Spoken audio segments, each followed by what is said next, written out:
Let's move on to the quarterback position. Dillon Gabriel turned into pretty prolific seasons at UCF, 32 TDs, 4 picks, 29 TDs, 7 picks. The other year, only the 3 games played in 2021.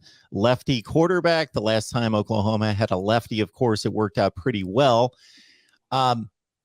Your thoughts about Dillon Gabriel? And just saw an article by Pro Football Focus that had Spencer Rattler and Caleb Williams listed as 2 of the 3 top quarterbacks in the country. Gabriel at 8.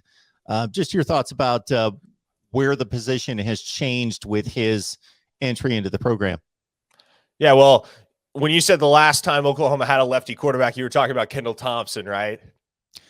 I was not talking about Kendall Thompson. I do remember Kendall Thompson. No, I was going back to 2000 on that one. Yeah, that was an interesting little cameo in the Kendall Thompson days. But no, you're right. The last time Oklahoma had a southpaw getting any significant playing time at quarterback, it was Josh Hypel, and that was naturally the last time that Oklahoma won the national championship. But look, here's the thing about it is Oklahoma's going to be watching 2 of their former signal callers, as you mentioned, light it up at the collegiate level this year at different institutions. Caleb Williams is going to have a tremendous year at USC. There's no getting around that. And likewise, Spencer Rattler and Shane Beamer's offense at South Carolina is a guy that's going to have a lot of success as well. It's not really a surprise to me that those guys are projected to be 2 of, I would say, top 5, top 10 most productive quarterbacks in the country. And I would figure that both of their programs have winning seasons, approach double-digit wins, go to bowl games. And so I'm interested to see what the response from the Oklahoma fan base will be thereafter, because Spencer Rattler was a guy that drew the ire of the fan base to a certain extent at a certain point in time. And you heard the calls for Caleb Williams. But then when Lincoln Riley left and Caleb Williams followed him, that brought a whole new wave of Caleb dissenters as well. So that'll be an interesting dynamic. I'm curious to see how that plays out. But as for Dillon Gabriel, no, this is a guy that's very quietly been one of the more productive quarterbacks in the nation over the past 3 seasons. And you mentioned that he only ended up playing 3 games in 2021 due to injury. But many forget, he won the starting job at UCF, where Lebby was the offensive coordinator in 2019, as a true freshman. And over the course of his career, he's got over 7,000 passing yards, 70 touchdowns to 14 interceptions. He's been clinically efficient, and in a system where he's going to have better skill position talent around him than ever before. He's a guy that you really feel confident in leading this Oklahoma offense. It's not as if they've cast an unknown commodity into the limelight as the starting quarterback at the University of Oklahoma. No, Dillon Gabriel is a guy that's been there, done that. He's been one of the more productive quarterbacks in the country, and now he gets to step into a situation where he's got more of a chance than ever before, not only to put up those big numbers that we're accustomed to seeing from Dillon Gabriel, but to lead a team to double-digit wins, perhaps a conference championship. And I don't think it's out of the question, Mark, that Oklahoma could make a sleeper run for a college football playoff berth if everything falls their way in 2022. That schedule is very, very easy.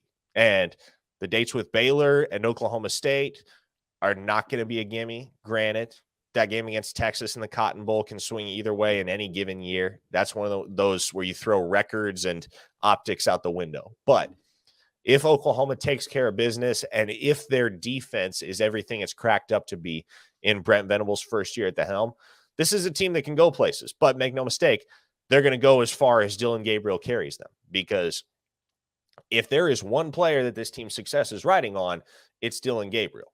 If he goes down or if he struggles, then what are you left with at the quarterback position? Well, you have a true freshman in Nick Evers waiting in the wings, and you have a walk-on in Ralph Rucker, who saw a little bit of playing time last year, but that most Sooner fans would not be inspired if he saw the field, quite honestly. And so, to me, the success of this team rides more than anything else. And I know it's kind of cliche to say, they're going to go as far as the quarterback goes, but I think that's really the case with this Oklahoma offense. They will go as far as Dillon Gabriel takes them. So if he is as productive in Jeff Lebby's offense as he was as a true freshman in 2019, and if he can catalyze this offensive attack that had its struggles in 2021, and particularly some of those elite guys at the wide receiver position and the running back position.